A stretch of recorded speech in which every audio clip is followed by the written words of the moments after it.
ಬಳಸಿ ಈಗ ನಾವು ಎಚ್ಚರಗೊಳ್ಳಬೇಕಾಗಿದೆ. ಸ್ವಚ್ಛತೆಯೇ ಜೀವಾಣವಾಗಬೇಕಾಗಿದೆ. ಜೈ ಹಿಂದ್, ಜೈ ಕರ್ನಾಟಕ.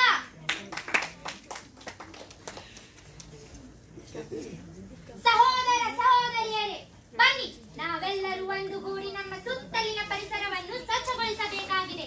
ಯಾವ ರೀತಿ ನಮ್ಮ ಸುತ್ತಲೂ ಕಸದಿಂದ ಕೂಡಿದ ವಾತಾವರಣವಿದೆಯೋ ಅದೇ ರೀತಿ ನಮ್ಮ ಮನಸ್ಸಿನಲ್ಲಿಯೂ ಅಜಾಗರೂಕತೆ, ನಿರ್ಲಕ್ಷ್ಯ ಮತ್ತು ಬೇಜವಾಬ್ದಾರಿಗಳಂತಹ ಕಸಗಳಿವೆ.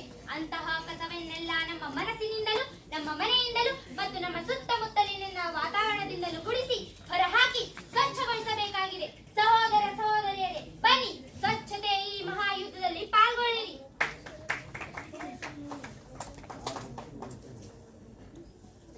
ಮಹಾಜನಗಳೇ, ಮನೆಯಿಂದ ಹೊರಬನ್ನಿ. ಸ್ವಚ್ಛ ಭಾರತದ ನಿರ್ಮಾಣಕ್ಕಾಗಿ ಹೊರಬನ್ನಿ.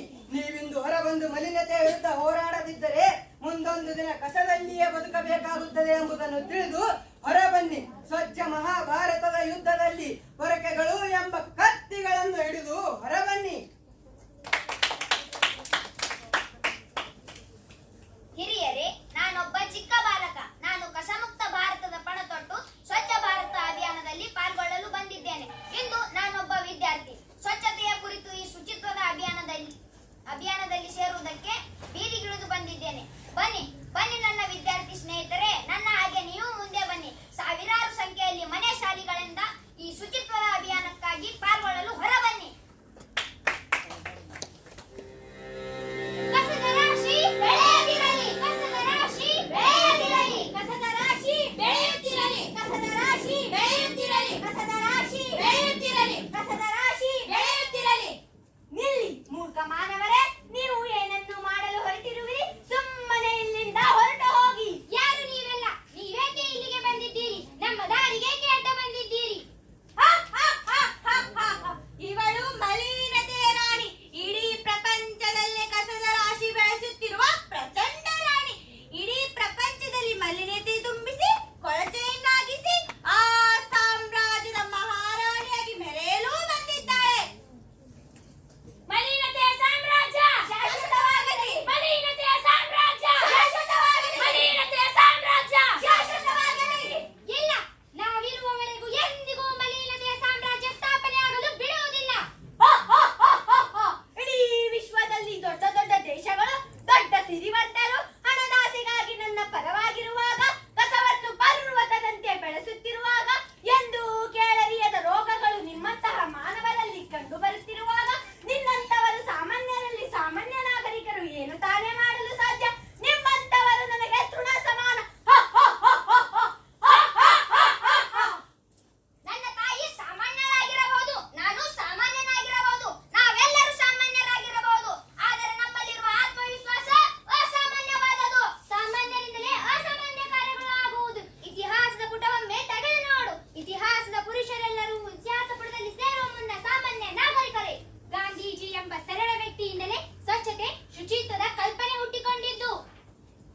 ಸಾಮಾನ್ಯ ನಾಗರಿಕ ಮಲಗಿರುವ ತನಕ ಇಲಿಯಂತೆ ಇರುತ್ತಾವನೆ, ಅವನು ಎಚ್ಚೆತ್ತುಕೊಂಡರೆ ಹುಲಿಯಂತೆ ಆಗಿರುತ್ತಾನೆ. ನೋಡ್ರವ್ವ, ನೀವ್ ಯಾರಂತ ನನಗೆ ಗೊತ್ತಿಲ್ಲ.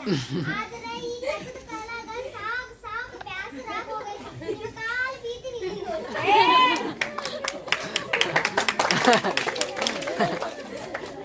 ನಿಲ್ಲಿಸಿ ನಿಮ್ಮ ಭಾಷಣವನ್ನು. ನೀವು ಮಾತನಾಡುವುದು ಕೇಳಲು ಚೆನ್ನಾಗಿದೆ ಅಷ್ಟೇ, ಆದರೆ ಕಸವನ್ನು ಎಲ್ಲೆಂದರಲ್ಲಿ ಎಸೆಯುವ ಮೊದಲ ವ್ಯಕ್ತಿಯೇ ನಿಮ್ಮಂತಹ ನಾಗರಿಕರು.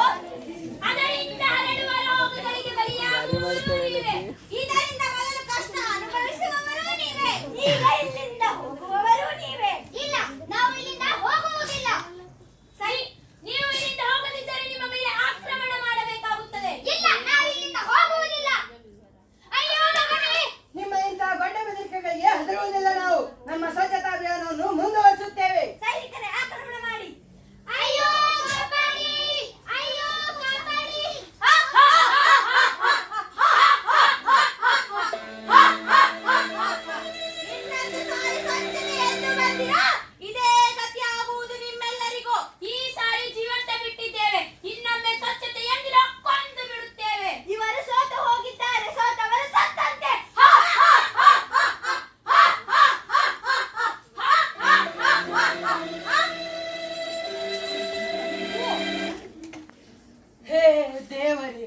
ನೀನೆಷ್ಟು ಕ್ರೂರಿ, ಒಳ್ಳೆಯ ಕೆಲಸವನ್ನು ಮಾಡಲು ಹೊರಟ ನಮಗೇಕೆ ಈ ಶಿಕ್ಷೆ?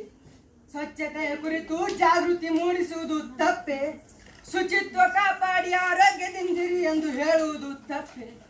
ಹೇ ದೇವರು, ಏಕೆ ಸೋಲಿಸಿ ಸೋತು ಹೋದೆವು ನಾವೆಂದು, ಸತ್ತು ಹೋದೆವು ನಾವು. ಸೋತು ಹೋದೆವು ನಾವಿಂದು. ಈ ಪ್ರಪಂಚವನ್ನು ಸ್ವಚ್ಛವಾಗಿರಿಸಲು ಯಾರಿಂದಲೂ ಸಾಧ್ಯವಿಲ್ಲ. ಸೋತು ಹೋದೆವು ನಾವಿಂದು. ಈ ಪ್ರಪಂಚದಲ್ಲಿರುವ ರೋಗಗಳನ್ನು ತಡೆಯಲು ಯಾರಿಂದಲೂ ಸಾಧ್ಯವಿಲ್ಲ.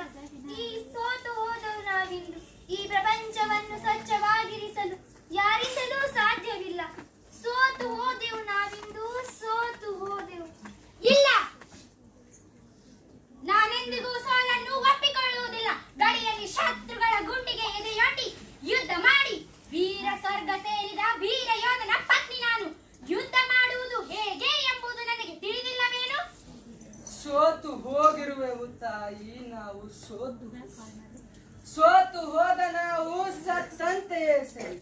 ಇನ್ನು ಅವರನ್ನು ಸೋಲಿಸುವ ಮಾತು ಅಸಾಧ್ಯ ತಾಯಿ, ಅಸಾಧ್ಯ. ಸ್ವಚ್ಛತೆಯ ಮಾತಿನ್ನು ಅಸಾಧ್ಯ ತಾಯಿ, ಅಸಾಧ್ಯ.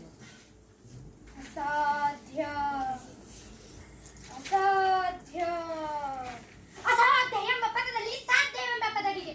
ಆ ಸಾಧ್ಯವನ್ನು ಸಾಧ್ಯವಾಗಿಸಲೆಂದು ಹೊರಟಿರುವೆ. ಆ ಮಲಿನತೆಯ ನಾಶವನ್ನು ಸಾಧ್ಯವಾಗಿಸಲೆಂದು ಹೊರಟಿರುವೆ. ಆ ರೋಗದ ತೆರೆಯನ್ನು ಕತ್ತರಿಸಲು ಹೊರಟಿರುವೆ. ಆ ಪ್ಲಾಸ್ಟಿಕ್ ಅನ್ನು ದೂರ ಎಸೆಯಲು ಹೊರಟಿರುವೆ. ಯಾರು ಬರುವಿರಿ ನನ್ನ ಜೊತೆಗೆ? ನಾನು ಬರುವೆ ಅಮ್ಮ. ಕಸದ ರಾಶಿಯನ್ನು ಗುಡಿಸಿ ಸ್ವಚ್ಛತೆಯ ಸಾಮ್ರಾಜ್ಯ ಕಟ್ಟಲು ಹೊರಟಿರುವೆ. ಯಾರು ಬರುವಿರಿ ನನ್ನ ಜೊತೆಗೆ? ನಾನು ಬರುವ ತಾಯಿ. ಎಲ್ಲೆಂದರಲ್ಲಿ ಕಸವನ್ನು ಬಿಸಾಡುವವರ ಮನಸ್ಸನ್ನು ಪರಿವರ್ತಿಸಲು ಹೊರಟಿರುವೆ. ಯಾರು ಬರುವಿರಿ ನನ್ನ ಜೊತೆಗೆ? ನಾನು ಬರುವೆನು ಗೆಳತಿ. ಪ್ರತಿಯೊಂದು ಊರಿನಲ್ಲಿ, ಹಳ್ಳಿಯಲ್ಲಿ, ಗಲ್ಲಿಯಲ್ಲಿರುವ ಕೊಳಕನ್ನು ಶುದ್ಧ ಮಾಡಲು ಹೊರಟಿರುವೆ. ಯಾರು ಬರುವಿರಿ ನನ್ನ ಜೊತೆಗೆ? ನಾವು ಬರುವೆವು. ಪ್ರತಿಯೊಂದು ಮನೆಗೆ ಹೋಗಿ ಪ್ರತಿಯೊಬ್ಬರ ಮನಸ್ಸನ್ನು ಪರಿವರ್ತಿಸಲು ಹೊರಟಿರುವೆ. ಯಾರು ಬರುವಿರಿ ನನ್ನ ಜೊತೆಗೆ?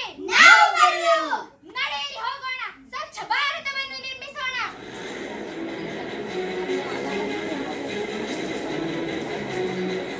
स्वच्छ बन रहा स्टेज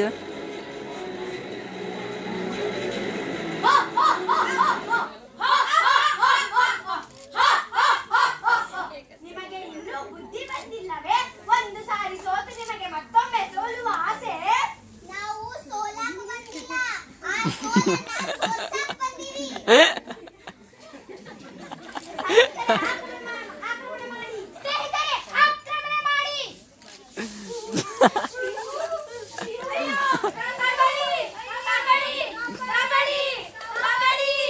ಅಯ್ಯೋ, ಕಬಡ್ಡಿ. ಈ ಯುದ್ಧ ಕತ್ತಿಗಳಿಂದ ಗೆಲ್ಲುವ ಯುದ್ಧವಲ್ಲ, ಪರಕೆಯನ್ನು ಕೈಯಲ್ಲಿ ಹಿಡಿದು ಗೆಲ್ಲುವ ಯುದ್ಧ. ಸ್ವಚ್ಛ ಭಾರತ ಯುದ್ಧ.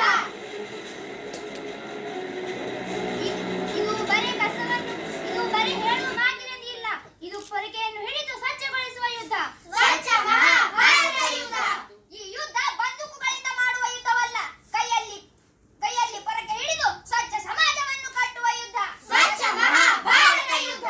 ಈ ಯುದ್ಧ ಎಲ್ಲೆಂದರಲ್ಲಿ ಉಗುಳುವ ಕಸವನ್ನು ಬೀಸಾಡುವ ಜನರ ಮನವನ್ನು ಪರಿವರ್ತಿಸುವ ಯುದ್ಧ. ಸ್ವಚ್ಛ ಭಾರತ ಯುದ್ಧ. ಇದು ಬರೀ ಭಾಷಣಗಳಿಂದ ಗೆಲ್ಲುವ ಯುದ್ಧವಲ್ಲ, ಪೊರಕೆಯನ್ನು ಕೈಯಲ್ಲಿ ಹಿಡಿದು ಸ್ವಚ್ಛಗೊಳಿಸುವ ಯುದ್ಧ. ಸ್ವಚ್ಛ ಭಾರತ ಯುದ್ಧ. ಇದು ನಮ್ಮ ಹೆಮ್ಮೆಯ ಸೈನಿಕರು ಹೋರಾಡಿ ಗೆಲ್ಲುವ ಯುದ್ಧವಲ್ಲ, ಸಾಮಾನ್ಯ ನಾಗರಿಕರು ಪೊರಕೆಯನ್ನು ಹಿಡಿದು ಗೆಲ್ಲುವ ಯುದ್ಧ. ಸ್ವಚ್ಛ ಭಾರತ ಯುದ್ಧ. ಎಲ್ಲಿಯವರೆಗೂ ನಾವು ನಮ್ಮ ಸುತ್ತಮುತ್ತಲಿನ ಪರಿಸರವನ್ನು ಸ್ವಚ್ಛವಾಗಿಟ್ಟುಕೊಳ್ಳುವುದಿಲ್ಲವೋ ಅಲ್ಲಿಯವರೆಗೂ ಸ್ವಸ್ಥ ಸಮಾಜವನ್ನು ಕಟ್ಟುವುದು ಕಷ್ಟ. ಬನ್ನಿ, ಎಲ್ಲರೂ ಸ್ವಚ್ಛ ಮಹಾಭಾರತ ಅಭಿಯಾನವನ್ನು ಕೈಗೊಳ್ಳೋಣ. ಪೊರಕೆ ಹಿಡಿದು ದೇಶವನ್ನು ಸ್ವಚ್ಛಗೊಳಿಸೋಣ. ಸ್ವಸ್ಥ ಭಾರತವನ್ನು ಕಟ್ಟೋಣ. ಸ್ವಚ್ಛತೆಯೇ ಆರೋಗ್ಯ, ಆರೋಗ್ಯವೇ ಭಾಗ್ಯ. ನಮಸ್ಕಾರ, ನನ್ನ ಹೆಸರು ಪಲ್ಲವಿ. ನಾನು 8ನೇ ತರಗತಿಯಲ್ಲಿ ಓದುತ್ತಿದ್ದೇನೆ. ನಾನು ಈ ನಾಟಕದಲ್ಲಿ ನಿರ್ವಹಿಸಿದ ಪಾತ್ರ ಮಲಿನತೆಯ ರಾಣಿ. ಸ್ವಚ್ಛತೆಯೇ ಆರೋಗ್ಯ, ಆರೋಗ್ಯವೇ ಭಾಗ್ಯ. ನಮಸ್ಕಾರ, ನನ್ನ ಹೆಸರು ಅಂಕಿತಾ. ನಾನು 8ನೇ ತರಗತಿಯಲ್ಲಿ ಓದುತ್ತಿದ್ದೇನೆ. ನಾನು ಈ ನಾಟಕದಲ್ಲಿ ನಿರ್ವಹಿಸಿದ ಪಾತ್ರ ಸಾಮಾನ್ಯ ಮಹಿಳೆ. ಸ್ವಚ್ಛತೆಯೇ ಆರೋಗ್ಯ, ಆರೋಗ್ಯವೇ ಭಾಗ್ಯ. ನನ್ನ ಹೆಸರು ಸೌಮ್ಯ. ನಾನು 9ನೇ ತರಗತಿಯಲ್ಲಿ ಓದುತ್ತಿದ್ದೇನೆ. ನಾನು ಈ ನಾಟಕದಲ್ಲಿ ನಿರ್ವಹಿಸಿದ ಪಾತ್ರ ತಾತನ ಪಾತ್ರ. ಸ್ವಚ್ಛತೆಯೇ ಆರೋಗ್ಯ, ಆರೋಗ್ಯವೇ ಭಾಗ್ಯ. ನಮಸ್ಕಾರ, ನನ್ನ ಹೆಸರು ನಿರಂಜನ್. ನಾನು 8ನೇ ತರಗತಿಯಲ್ಲಿ ಓದುತ್ತಿದ್ದೇನೆ.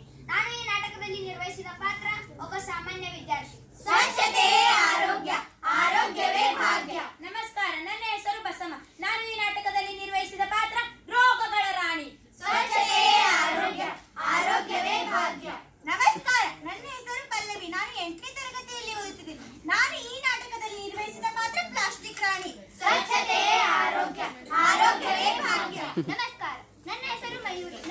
ತರಗತಿಯಲ್ಲಿ ಓದುತ್ತಿದ್ದೇನೆ. ನಾನು ಈ ನಾಟಕದಲ್ಲಿ ನಿರ್ವಹಿಸಿದ ಪಾತ್ರ ಸಮಾಜ ಸುಧಾರಿಕೆ. ಸ್ವಚ್ಛತೆಯೇ ಆರೋಗ್ಯ, ಆರೋಗ್ಯವೇ ಭಾಗ್ಯ. ನಮಸ್ಕಾರ, ನನ್ನ ಹೆಸರು ಪೂಜಾ. ನಾನು 8ನೇ ತರಗತಿಯಲ್ಲಿ ಓದುತ್ತಿದ್ದೇನೆ. ಈ ನಾಟಕದಲ್ಲಿ ನಾನು ನಿರ್ವಹಿಸಿದ ಪಾತ್ರ ಸಾಮಾನ್ಯ ಮಹಿಳೆ. ಸ್ವಚ್ಛತೆಯೇ ಆರೋಗ್ಯ, ಆರೋಗ್ಯವೇ ಭಾಗ್ಯ.